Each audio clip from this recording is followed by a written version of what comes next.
色、香味是我们对食物的基础感知，其中香和味儿分别由大脑中的嗅觉中枢和味觉中枢来处理。嗅觉中枢和味觉中枢是一对好搭档，只有在一起工作，大脑才能做出正确的判断。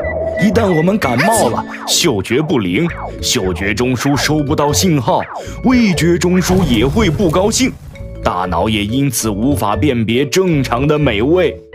所以感冒的奶泡泡会认为蛋糕没有味道。原来是这样，这一下明白了吗？嗯。